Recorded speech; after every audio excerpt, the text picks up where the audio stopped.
Hamjamboni tena. Hamjamboni na karibuni katika mapishi yangu ya leo. Kwa majina ni Betty. Betty Katuko Chanze. Kwa wale ambao ni wageni karibuni, na wale ambao ni wa kitambo pia na wakaribisha. Wale ambao ni wageni, kwanza tuseme chaneli yangu ama chaneli yangu ni ya mambo ya mapenzi, ndoa, relationship.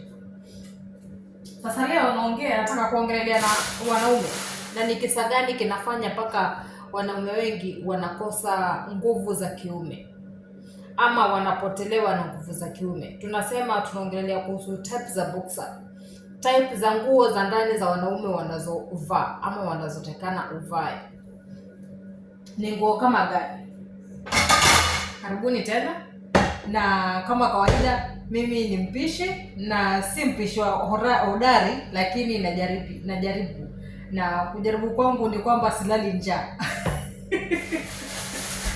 Silali njaa. Sasa basi, katika video yangu ya leo nataka niongelee kuhusu, kwa sababu imekutikana kwamba wanaume wengi wamepungukiwa na nguvu za kiume. Kisa na maana ni nini? Si ati ni kwa sababu ya chakula. Most of them zingine ni sababu ya chakula, lakini wengine ni kwa sababu ya nguo zenye ambazo unavaa. Kwanza, uume wa mwanaume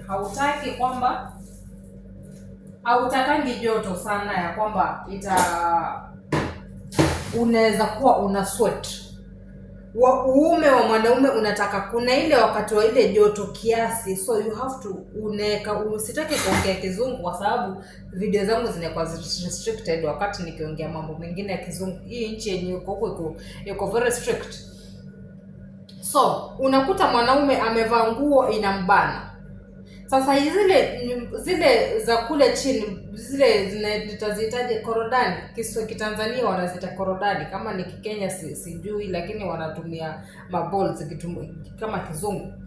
So unakuta amevaa nguo ya kumbana pale mahali, ambayo hiyo inaweza kufanya kwamba pia uume wako ukashindikana, kwamba hauna nguvu. Wakati ule ambao utakuwa unaenda kufanya tendo la ndoa, unajikuta hauna ile hamu ya kufanya ile ndoa kwa sababu tayari zimechoka. Tumeelewana? Na pia zile pale zinafanyanga pia unafanya nini? Unakosa nguvu za kuzalisha mwanamke. That's why nikasema kuna type ya nguo ambayo inatekana wewe mwanaume unatekana uvae. Si ya kukushika na si ya kukuachilia sana kiasi ya kwamba unaweza kupita njiani uko unaibu, huwezi kutembea mbele za watu. So wakati ukienda madukani, ukienda kununua kitu dukani, ukienda kununua nguo yako dukani, make sure unatafuta ile nguo ambao unajua hii nguo itanipatia heshima. Hii nguo itanipatia hali ya kwamba haitaniumiza. Hii nguo itaweza kunipatia freedom ya kutembea, ya kuketi. Lakini usikaze sana zile korodani zako, usizikaze sana, kwa sababu kadri unavyozikaza ndivyo zinavyozidi kusinyana na kuingia ndani wanaume. So nikasema wakati wowote ukifanya tendo la ndoa ama ukiwa unataka kwenda kufanya tendo la ndoa, make sure umejiachilia, umerelax, so that ukienda kufanya lile tendo uko free na pale mahali kuna energy, kwa sababu hile ndo mashine ambayo inafanya yule mwanamke kufanya nini? Kuridhika.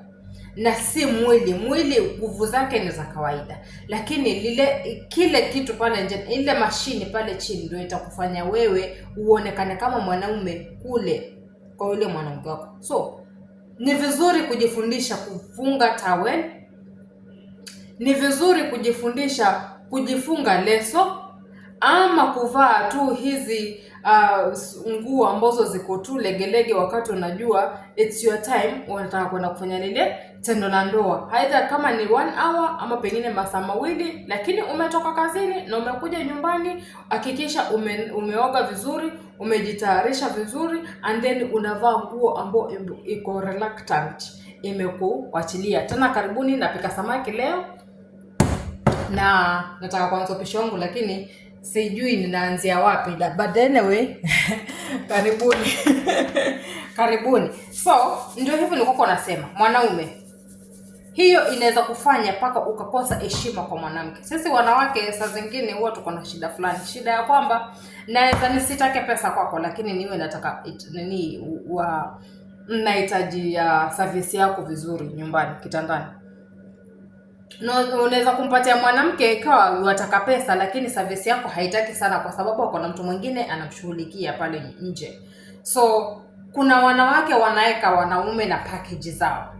Na wakati tukisonga hapo kwa kwamba kule chini umeishiwa na nguvu, wakati utakapokuwa unataka kuzalisha unakuta hauna, ndio uko na mbegu but hazina nguvu za kuweka mtoto.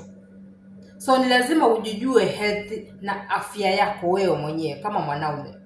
Ujijue afya yako na ujue faida yako ni nini kwa mwanamke. Hayo ndio mawaidha yangu ya leo.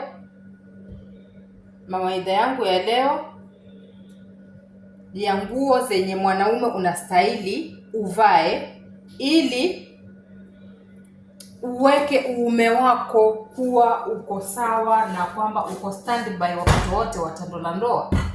Tumeelewana wanaume? Usifike mahali pa kwamba hauna nguvu, umefika ile miaka ya 45, 65 hauwezi kufanya tendo la ndoa tena. Na wale ambao mnapendanga kufanya ponyeto, hiyo inatakikana uachane nayo. It's better utafute tu mwanamke mwenye atakao kuridhisha, and then unamsaidia njia moja ama nyingine. Then kujipiga mkono.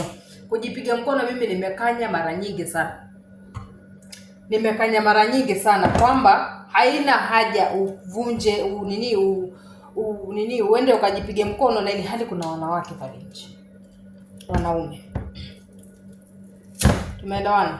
So hilo ndo ni somo langu la leo ambalo nahitaji ama naomba ulitie maanani wewe kama mwanaume na uweze kujiepusha na mambo mengi pale katika uzeeni wako ama ujanani wako, wakati ukiwa umeamua sasa unataka kuoa na unataka kusettle, and then ukutikane kwamba yule mwanamke huwezi kumpatia service yake ya kimaisha ama ya kindoa, then utakuwa unapata aibu.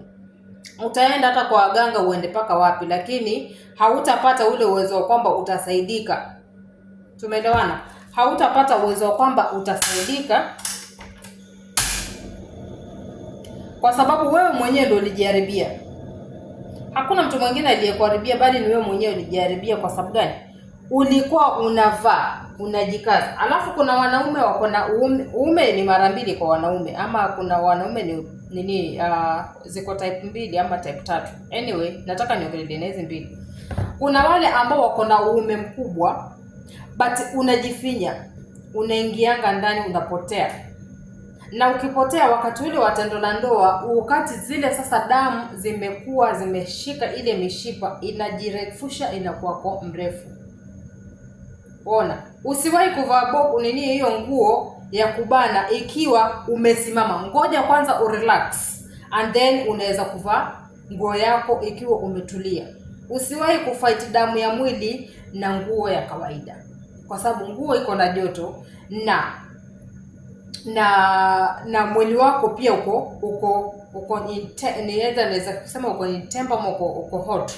Ona, usivae nguo ikiwa umesimama. Na kuna huyu mwanamume mwingine ambao ni mfupi kama kawaida, na yaani uko pale maximum kwamba hata ni uko damu yuko katika hali ya tendo la najaribu kuunganisha maneno so that at least unaweza kueleweka Kiswahili. Lakini karibuni tena katika channel yangu.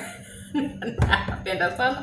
Na mkaribieni tupike samaki, tuendelee na mahesabu yetu na masomo kama kawaida, na nawapenda sana. Ama vipi?